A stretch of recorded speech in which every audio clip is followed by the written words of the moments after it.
24 घंटे के लिए पुलिस को छुट्टी पर भेज दो, हिंदू ताकत दिखा देंगे। जो हिंदुओं को तिरछी नजर से देखेगा वो फिर अपने अब्बा का चेहरा भी नहीं देख पाएगा, और अगर कोई ओवैसी की जुबान काट कर लाएगा तो मैं इनाम दूंगा। कुछ गलत नहीं, सब सही है। वापिस रिपीट करना है तो आपके शो पे भी बोल सकता हूँ। अच्छा, रिपीट भी कर सकते हैं, कोई डर वर नहीं है आपको? किस चीज का डर? हमारे हिंदू राष्ट्र में हिंदुओं को डरने की कोई जरूरत नहीं। मतलब हिंदू राष्ट्र हो गया देश?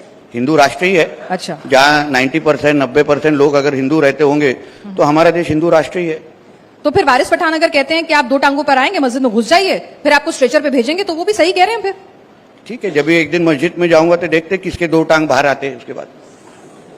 मतलब ये तो मर्यादित भाषा होती है नेता की, वैसी तो बिल्कुल नहीं लग रही आपकी। देखिए, ये एक्शन टू रिएक्शन है। अभी थोड़ी देर पहले अबू आजमी जी भी यही कहकर गए थे, एक्शन पर रिएक्शन है। तो मतलब पुलिस अदालत सब छोड़ दें, एक्शन रिएक्शन ही कर लेते हैं।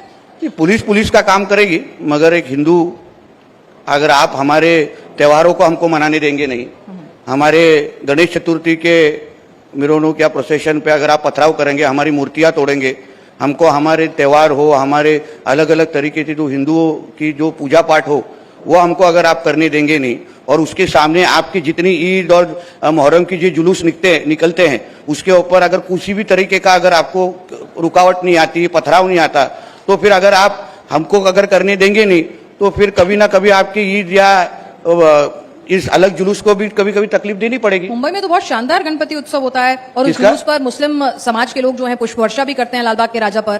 तो ऐसा तो हर जगह 5 उंगलियां बराबर नहीं होती। होते नहीं है, इसलिए जो बराबर उंगलियां हैं उन्होंने ये खराब उंगलियों को ठीक करना चाहिए। कैसे ठीक करेंगे? उनको समझाना चाहिए कि ये जो सर्वधर्म समभाव, ये गंगा जमुना तहजीब या तो भाईचारा, ये सब चीज ये हमारे हिंदू राष्ट्र में चलेगा नहीं।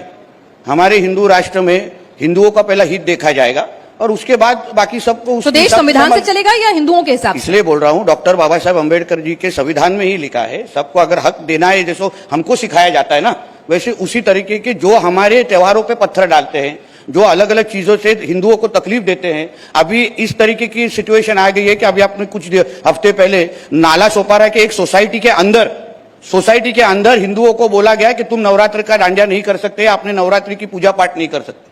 मतलब अभी सोसाइटी में आ गए हैं, कल हमारे घर के अंदर की पूजा हमको करने नहीं देंगे। इस तरीके का अगर हम सिर्फ हिंदुओं ही सहन करना चाहिए, हिंदुओं ने अगर इस बारे में कुछ कहना नहीं चाहिए, और बाकी इनके ऊपर अगर कुछ आएगा, इनके मोहम्मद पैगंबर के ऊपर हम कुछ भी कहेंगे, मगर ये हमारे गणेश बापा के ऊपर कुछ भी करेंगे, ये हमारे हनुमान जयंती सेलिब्रेट करने नहीं देंगे, ये हमारे रामनवमी के प्रोसेशन चलने नहीं देंगे, तो हम चुप बैठना चाहिए। मगर इनके मोहम्मद पैगंबर के ऊपर कुछ भी बोला तो फिर इनको मिर्ची लगती है।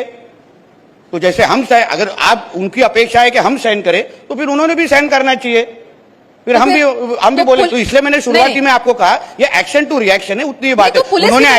उन्होंने जिस दिन आप उनका एक्शन बंद करेंगे, यहाँ से रिएक्शन आना बंद हो जाएगा। नहीं, आप रिएक्शन क्यों दे रहे हैं? आप पुलिस के पास चले जाइए, सरकार में भी तो है, police law and order maintain कीजिए ना। अच्छा, मेरा वही बोल रहे हैं, भरोसा नहीं है अपने ही लोगों पर, अपनी सरकार पर। पुलिस का काम कर रही है, पुलिस वहां एक्शन ले रही है, मगर जिस तरीके से मैं बोल रहा हूँ, एक भी जो ईद की और जो मुहर्रम की जुलूस निकलती है, कभी आपने किसी भी हिंदू को उस तरफ गंदी नजर से देखते हुए देखा है क्या?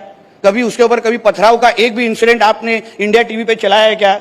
अगर हम आपके ईद और अलग अलग जुलूस के ऊपर अगर आपको तकलीफ देते नहीं, अगर हम आपके मस्जिद के तरफ गलत नजर से देखते नहीं, तो आप हमारे मंदिर को और हमारे अलग अलग त्योहारों के ऊपर गंदी नजर से क्यों देखते हैं? आप कह रहे हैं कि देश में मुसलमानों के साथ कहीं भी कोई भी हिंदू मिसबिहेव करता ही नहीं, मॉब लिंचिंग होती ही नहीं है, किसी भी मुसलमान के साथ भेदभाव होता ही नहीं है। पिक्चर परफेक्ट सिचुएशन है, बस सारे बेचारे हिंदू ही हैं जो मरे जा रहे हैं। देखिए, ये सवाल कभी आप उनको पूछिए, मैंने उनको भी पूछा। हाँ, कभी फिर सामने अभी उसके पहले भी मेरे को नीचे बिठाया, थोड़ा और एक कुर्सी उधर लगा देते तो सबको चुप कर देता मैं। क्योंकि ये जो इधर कोई बैठे थे ना, अपने बैठे थे इधर कोई, तो वो बता रहे थे कि मैं जिस स्कूल में पढ़ता था उसमें मैं एक अकेला मुसलमान था, मगर सब हिंदू थे, मैं कितना सुरक्षित था। बराबर है, इतने हिंदुओं के बीच में एक मुसलमान सुरक्षित ही है, मगर इतने मुसलमानों के बीच में एक हिंदू सुरक्षित है क्या? ये सवाल है। तो सुरक्षा की जिम्मेदारी पुलिस को लेकर है।